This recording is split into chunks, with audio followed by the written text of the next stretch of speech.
আজকে সালম, আজকে নানা আলম, আজকে নানা এমপি মন্ত্রী, বড় বড় ঠিকাদার অধিকাংশই ছিল দুর্বৃত্ত।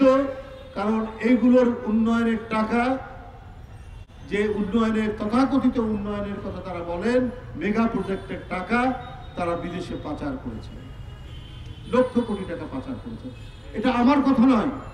এখন পুলিশে গ্রেপ্তার হয়ে সালমান এফ রহমানরা বলছেন, আনিসুল হক সাহেবরা বলছেন যে কত টাকা কে পাচার করেছে। তাদের সেতু বাড়াতে হয়, মেগা প্রজেক্ট করতে হয় টাকা পাচারের জন্য। জয় সাহেব থাকেন এক দেশে, সাবেক প্রধানমন্ত্রীর ভাগনা ভাগ্নিরা থাকেন আরেক দেশে। কি করেন তারা? এখনো কি বলতে পারেন জয় কি চাকরি করেন, কি ব্যবসা করেন? তার নাকি মার্কিন যুক্তরাষ্ট্রে অনেক দামি বাড়ি ছিল, এখন কোথায় আছেন আমি জানি না।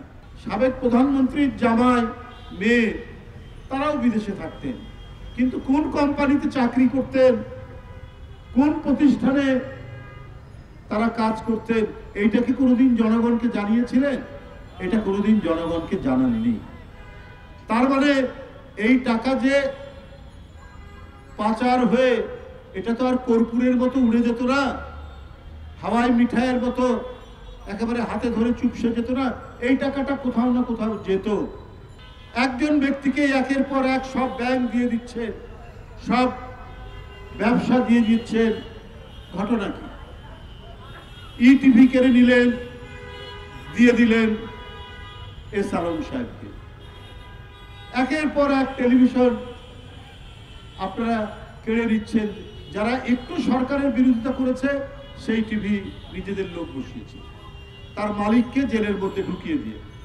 বাকশাল আধুনিক কায়দায়, একবিংশ শতাব্দীর কায়দায় শেখ হাসিনা নির্মাণ করেছেন। আর এই নব্য বাকশাল, বাকশাল 2, এইটা একটি অভিনব পন্থায় শেখ হাসিনা করেছিলেন। তার বাবা করেছিলেন একবারে প্রকাশ্যে দানবীয় কায়দায়, সব পত্রিকা বন্ধ করে দিয়ে, সমস্ত রাজনৈতিক দল নিষিদ্ধ করে দিয়ে। আর শেখ হাসিনা ওইভাবে করেননি, আর একটু ঘুরিয়ে করেছেন, কিন্তু একই জিনিস তিনি করেছেন। এই জন্য ক্ষমতার থাকতে তিনি শিশুদেরকে গুলি করতে দ্বিধা করেননি, কিশোরদেরকে গুলি করতে দ্বিধা করেননি। নিজের চোখের সামনে তার পুলিশ কি করে শিশুদের রক্ত ঝরাচ্ছে, তার যুবলীগ ছাত্রলীগ কি করে রক্ত পান করছে, সেটা দেখেও প্রধানমন্ত্রী তার আইন শৃঙ্খলা বাহিনীকে বলেছেন, তোমরা কাজ করে যাও, গুলি চালাও, কোনো অসুবিধা নাই, আমি তোমাদেরকে প্রোটেকশন দেব। আমি ভারতের উদ্দেশ্যে বলতে চাই, আপনারা তো গণতান্ত্রিক দেশ। শেখ হাসিনা তার নিজের দেশের গণতন্ত্রকামী শিশু কিশোরদের হত্যা করছে, তারপরেও আপনারা হাসিনাকে সমর্থন দিয়ে গেলেন। সেই দেশ থেকে কোটি কোটি টাকা, লক্ষ কোটি টাকা পাচার করছে, তারপরেও আপনারা তাকে সমর্থন দিয়ে গেলেন। ওরা নির্বাচন, গণতান্ত্রিক প্রতিষ্ঠান, রাষ্ট্রীয় প্রতিষ্ঠান ধ্বংস করেছে। নিজেদের বাড়িতে মানে পেলে পুষে যে লোক তৈরি করেছে তাদেরকে নির্বাচন কমিশনে, তাদেরকে বিচার বিভাগে শেখ হাসিনা দিয়েছেন। এই ধরনের একজন ব্যক্তিকে আপনারা আশ্রয় দিলেন, এই ধরনের একটি ব্যক্তিকে আপনারা সমর্থন দিয়ে গেলেন। তার মানে আপনারা গণতান্ত্রিক দেশ হয়েও বাংলাদেশের মানুষের তার যে বেঁচে থাকা, তার যে অধিকার, এইটা আপনাদের কোনোভাবেই আপনাদের হৃদয়ে